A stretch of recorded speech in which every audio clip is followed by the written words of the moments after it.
किसान भाइयों नमस्कार। हम लोग नाइट्रोजन की बात कर रहे थे और कल जहां पे छोड़ा था हमने कि नाइट्रोजन हवा से तो हमने देखा कि किस तरीके से खेतों तक पहुंचती है, भले केमिकल माध्यम हो या बायोलॉजिकल माध्यम हो। एक बार खेत में जाने के बाद नाइट्रोजन का क्या होता है, तो आज हम उसकी बात करने वाले हैं। तो आप देखेंगे यहाँ पे लिख रहा है ऑर्गेनिक मैटर, मतलब ये जैविक रास्ता है। जैसे कोई मछली मरी या चिड़िया है या उसकी पोटी है तो उसको ऑर्गेनिक मैटर हम बोलेंगे, और उसमें नाइट्रोजन के विभिन्न रूप जैसे प्रोटीन है, अमीनो एसिड है, ये होते हैं। तो इससे जमीन में जाके, जिसको आप लोग कंपोस्ट भी बोलते हैं, कई बार मैन्योर भी बोलते हैं, है ना, जैविक खाद भी बोलते हैं, तो वो जब खेत में जाता है तो उससे अमोनियम आयन रिलीज होते हैं। इस प्रोसेस को वैज्ञानिक भाषा में मिनरलाइजेशन बोलते हैं, क्योंकि ऑर्गेनिक मैटर से मिनरल फॉर्म मतलब रासायनिक फॉर्म में कन्वर्ट हो रही है।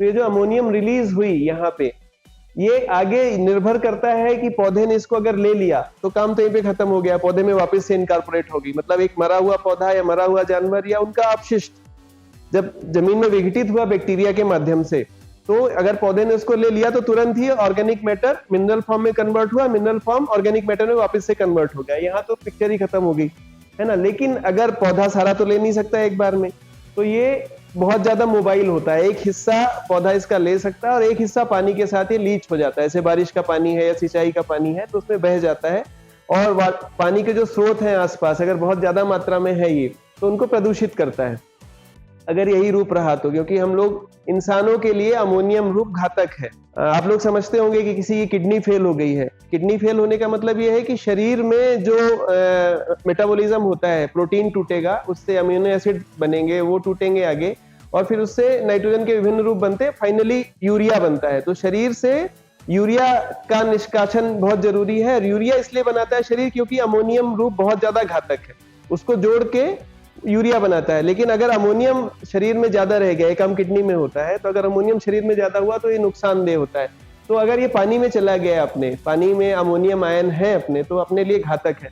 तो ये आगे नाइट्रेट और नाइट्राइट फॉर्म में टूटता है बैक्टीरिया के माध्यम से। तो इसलिए बहुत ज्यादा नाइट्रोजन फर्टिलाइजर के लिए इसलिए मना किया जाता है कि बहुत ज्यादा ना डालें, क्योंकि अगर ज्यादा है पौधे की ग्रहण करने की क्षमता से, तो आपके पानी के स्रोतों को प्रदूषित कर देगा वो। ठीक है, अब अपन आगे चलते हैं। अगर ये जमीन में बचा रह गया और वहां बैक्टीरिया है तो नाइट्रिफिकेशन की प्रक्रिया होती है। पहले NO2 निगेटिव और फिर उससे NO3 निगेटिव। ये NO2 को तो पौधा नहीं ले सकता, टेम्पररी फॉर्म है। NO3 जो है नाइट्रेट, जिसको आप लोग बोलते हैं, जैसे कैल्शियम नाइट्रेट या पोटेशियम नाइट्रेट, बहुत अच्छे फर्टिलाइजर है। एक टाइम था अमोनियम नाइट्रेट ही मिलता था।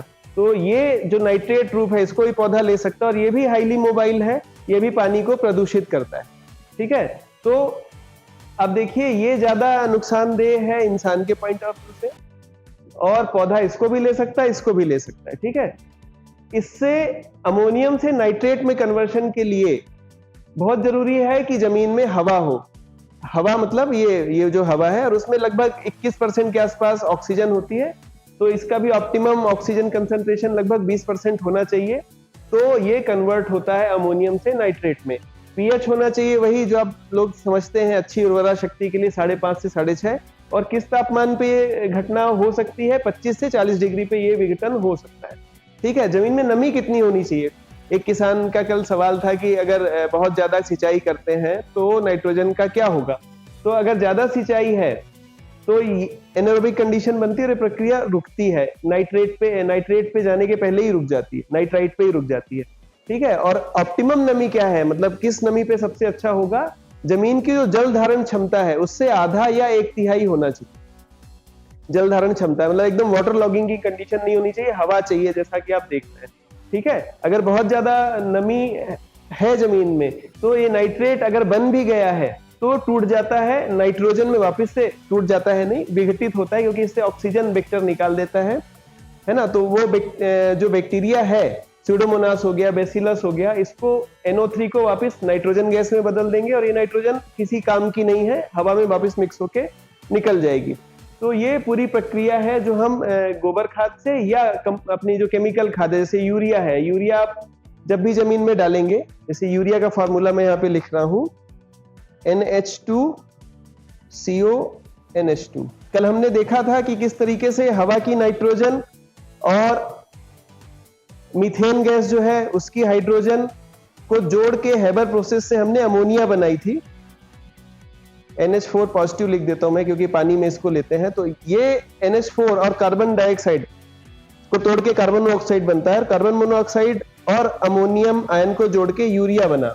ठीक है, जमीन में जब आप इसको डालते हैं तो ये विघटित हो जाती है। यूरिएज नाम का एंजाइम होता है, पौधों में होता है, बैक्टीरिया में होता है, बहुत सारे जीवों में होता है।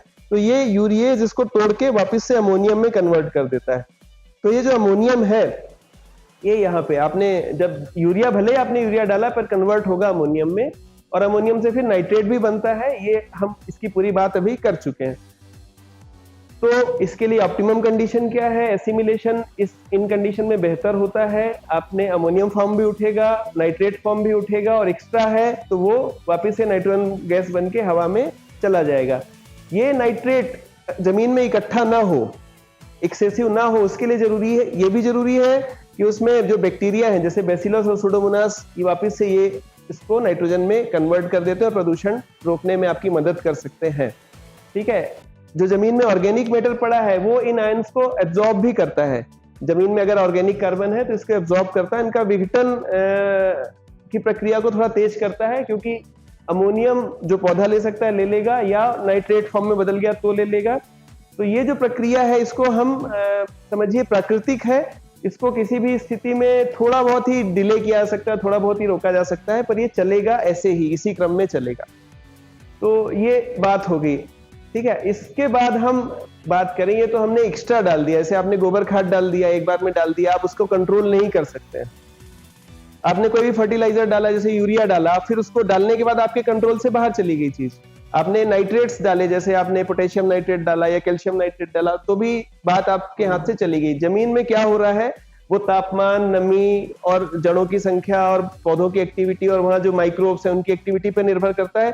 इसमें आप कंट्रोल नहीं कर सकते। तो इसका एक दूसरे पहलू पे बात करते हैं हम। और कल हमने ये भी देखा था कि जितना भी फर्टिलाइजर डाला जाता है उसका 50% ही पौधा इस्तेमाल कर पाता है पूरी दुनिया में, और बाकी का पौधा यूज नहीं कर पाता। एक पहलू पे और बात करना चाहूंगा मैं, जैसे कि हमने कल देखा था कि केमिकल सिंथेसिस जो होता है, केमिकल सिंथेसिस मतलब हवा की जो नाइट्रोजन है, अभी जो बात करी, उससे हमने अमोनियम बनाया।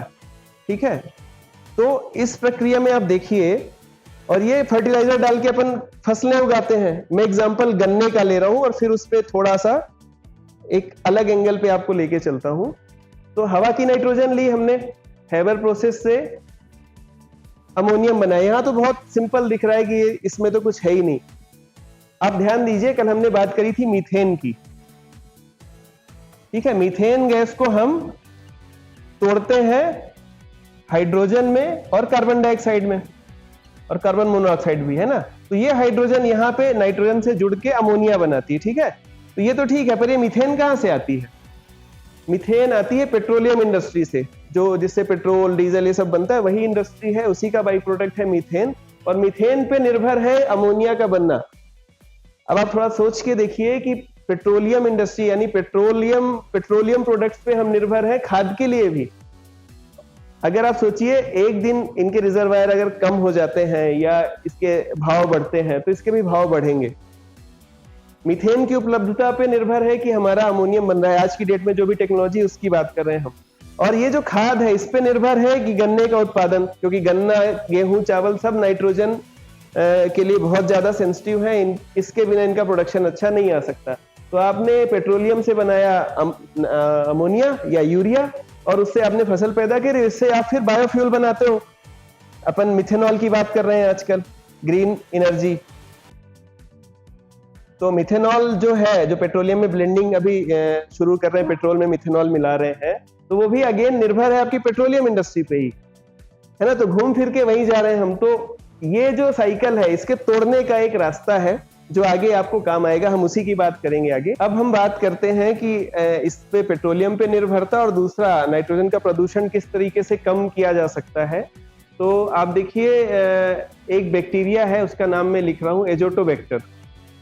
कल भी इसका नाम लिया था, आज फिर से इसी की बात करेंगे खास तौर पे। इसकी 2-3 खासियत है, मैं बार बार इसका नाम इसलिए लेता हूं क्योंकि और भी बैक्टीरिया जैसे राइजोबियम है ना, फिर आपके ब्लू ग्रीन एल्गी हैं जो इसके काम आ सकते हैं, और भी बैक्टीरिया हैं जो नाइट्रोजन फिक्स कर सकते हैं। ये खास क्यों लगता है? अपन तो पहले मोटी बात करें कि एजिटोबैक्टर या राइजोबियम क्या करते हैं। ये हवा की जो नाइट्रोजन है इसको बिना किसी केमिकल इनपुट के, मतलब इनको कोई भी केमिकल इनपुट नहीं चाहिए, इनको बस पौधों से कार्बोहाइड्रेट चाहिए। कार्बोहाइड्रेट या ऑर्गेनिक मैटर भी कह सकते हैं, क्योंकि उसमें मेजर हिस्सा कार्बोहाइड्रेट का ही होता है। इससे अमोनियम आयन बना देते हैं। कितना बनाते हैं ये, जैसे अपन एजिटोबैक्टर की बात करें तो 10 मिलीग्राम नाइट्रोजन प्रति ग्राम कार्बन, है ना। और इसके कुछ स्ट्रेन ऐसे हैं जो 35 मिलीग्राम नाइट्रोजन पर ग्राम कार्बन तक सिंथेसाइज कर सकते हैं। अगर हम देखते हैं कि कितना पेट्रोलियम यूज होता है, तो लगभग 1 टन नेचुरल गैस से 1 टन नाइट्रोजन फर्टिलाइजर का निर्माण होता है। अगर अपन देखें कि दुनिया में जितनी भी एनर्जी रिक्वायरमेंट है, तो उसकी 1 से 2% एनर्जी नाइट्रोजन फर्टिलाइजर बनाने में जाती है। तो आप उससे समझ सकते हैं कि कितना ज्यादा एनर्जी कंज्यूमिंग है प्रोसेस, और निर्भरता इसकी पेट्रोलियम पे ही है। नेचुरल गैस एक पेट्रोलियम प्रोडक्ट है। तो अगर अपन इसको प्रति हेक्टेयर में कन्वर्ट करें तो 20 किलो नाइट्रोजन के बराबर है। 20 किलोग्राम नाइट्रोजन प्रति हेक्टेयर प्रति साल। 1 हेक्टेयर मतलब 4 बीघे में 20 किलो नाइट्रोजन के बराबर नाइट्रोजन फिक्स करते हैं। और ये नाइट्रोजन और यूरिया की नाइट्रोजन को जब आप कन्वर्ट करेंगे, दोनों में बहुत फर्क है, क्योंकि यूरिया वाली नाइट्रोजन जितना डालते हैं उसका 50% ही यूज होती है, और आप एकदम से उसको देते हो। मतलब जैसे गेहूं में आप 2 या 3 बार डालेंगे यूरिया। ये वाले सिस्टम में कैसा है कि जड़ों के आसपास ये बैक्टीरिया रहते हैं, क्योंकि कार्बोहाइड्रेट यहीं से मिलेगा, तो यहाँ इनकी संख्या ज्यादा होगी। तो पौधे को जब भी जरूरत होती है, तो पौधे और बैक्टीरिया के बीच में जो इंटरेक्शन है तो होता है, तो इससे लगातार इसको नाइट्रोजन की अवेलेबिलिटी बनी रहती है। इसलिए ये जो 20 किलो नाइट्रोजन है उसकी तुलना में बहुत ज्यादा इफिशियंट है, जो हम केमिकल फर्टिलाइजर से देते हैं। और दूसरी बात है कि ये पेट्रोलियम इंडस्ट्री पे निर्भर नहीं है, ये पूरी तरह से प्राकृतिक प्रक्रिया आप कह सकते हैं, क्योंकि पौधा फोटोसिंथेसिस करेगा, कार्बोहाइड्रेट बनाएगा, बैक्टीरिया उसका यूज करके अमोनियम हवा की नाइट्रोजन को फिक्स करेगा, है ना। तो ये सिस्टम ज्यादा बेहतर है। अब इसमें एजिटोबैक्टर भी हो सकता है, राइजोबियम इससे ज्यादा इफिशियंट होता है,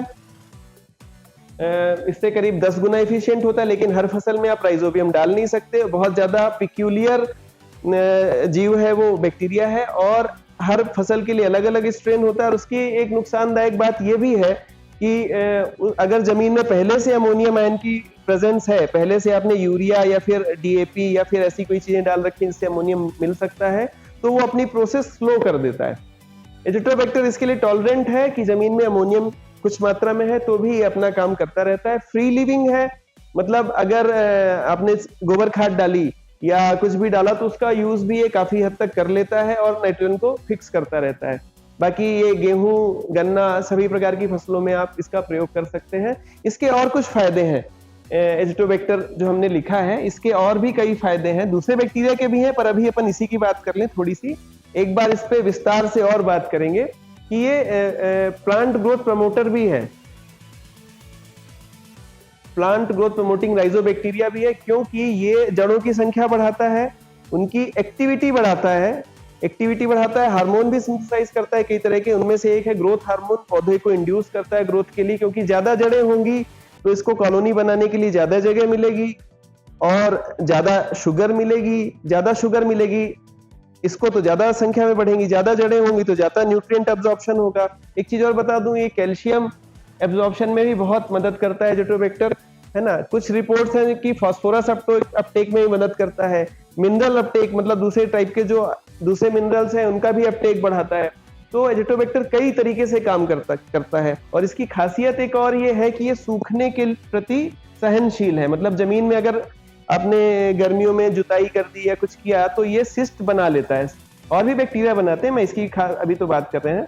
तो ये तो हो गया इसका वो हिस्सा, कोशिका ये अंदर है और बाहर इसने म्यूकस की एक अच्छी मोटी लेयर बनाई है, इसमें पानी, मिनरल और दूसरी चीजें इकट्ठी करता है। और इसका एक खास यूज और है कि ये हवा की ऑक्सीजन जो होती है वो नाइट्रोजन फिक्सेशन को रोकती है ना। अगर ऑक्सीजन ज्यादा है तो नाइट्रोजन फिक्सेशन कम होगा या रुक जाएगा, तो उसको रोकने के लिए, हवा से बचने के लिए ये काम करता है। दूसरा सिस्ट बना सकता है। सिस्ट मतलब ऐसे स्ट्रक्चर होते हैं जो गर्मी, ठंडी इनको सह लेते हैं, अधिक तापमान सह लेते हैं। और एक और खास बात है, ये सलाइन मतलब नमक वाली जमीन में भी अच्छा काम करता है। अगर आपकी जमीन में सोडियम की अधिकता है तो भी ये बैक्टीरिया अच्छा काम वहां पे कर देता है। ठीक है। एक किसान ने सवाल कल पूछा था कि अगर हम किसी तरीके से जमीन में हवा की उपलब्धता बढ़ाते हैं तो नाइट्रोजन फिक्सेशन बढ़ेगा क्या? उनका कहना था कि फव्वारे के पानी में से हवा ज्यादा जमीन में जाएगी और ज्यादा नाइट्रोजन फिक्सेशन होगा। तो उसमें एक बात समझने की, मैं फाइनल अपना वो नहीं दे रहा हूं, बट आपको ये बता रहा हूं कि अगर हवा बढ़ेगी, मतलब हवा की मात्रा अगर बढ़ेगी और उसको हम नाइट्रोजन फिक्सेशन की पॉइंट ऑफ व्यू से देखते हैं, तो हवा में ऑक्सीजन है 21%, है ना, और 78% नाइट्रोजन है। ठीक है, तो ये इसकी उपलब्धता बढ़ेगी, ऑब्वियस है बढ़ेगी, तो इसकी भी बढ़ेगी।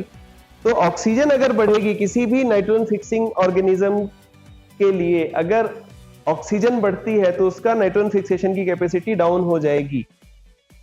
ये समझिए, अगर ऑक्सीजन बढ़ती है तो नाइट्रोजन फिक्सेशन कम हो जाता है। इसके लिए नाइट्रोजन फिक्सिंग करने वाले बैक्टीरिया ने अलग अलग टेक्टिक्स निकाल रखी है। कल हमने राइजोबियम की बात करी थी, तो उसमें पौधा उसके लिए लेग हीमोग्लोबिन बनाता है जो ऑक्सीजन को उसके आसपास से कम कर देता है, हटा देता है। एजिटोबैक्टर ने खुद का डेवलप कर रखा है कि, और उसने मेटाबॉलिज्म भी ऐसा डेवलप कर रहा है कि ऑक्सीजन से उसको कम नुकसान पहुंचे। ऐसे ही जो ब्लू ग्रीन एल्गी है, उन लोगों ने भी अपना अलग अलग सब डेवलप कर रखा है। तो ये मोटा मोटा आप समझिए कि ऑक्सीजन अगर बढ़ाते हैं जमीन में तो नाइट्रोजन का फिक्सेशन कम हो जाएगा, बशर्ते पौधे की जड़ें इतनी हो जाएं कि जमीन में ऑक्सीजन फटाफट वो एब्जॉर्ब कर लें, क्योंकि जड़ों को ऑक्सीजन लगती है उनकी बायोलॉजी के लिए, न्यूट्रिशन अपटेक के लिए। तो ऑक्सीजन जो जमीन में गई है, अगर वो पौधा उसको ज्यादा मात्रा में अवशोषित कर लेता है तो जमीन की हवा में कार्बन डाइऑक्साइड का लेवल बढ़ेगा, नाइट्रोजन गैस का लेवल बढ़ेगा, पर ऑक्सीजन का लेवल कम हो जाएगा। इस अवस्था में नाइट्रोजन फिक्सेशन की जो प्रक्रिया है वो बढ़ सकती है।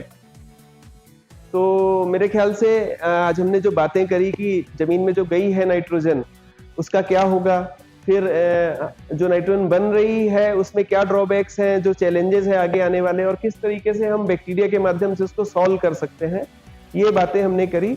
हम कोशिश करेंगे कि एजिटोबैक्टर के बारे में अलग से फिर बात करें, है ना। अगर आपके कोई सवाल है तो आप कमेंट्स में लिख सकते हैं। मुझको लगता है आपको वीडियो पसंद आया होगा। वेक्टर से जुड़े रहें। धन्यवाद।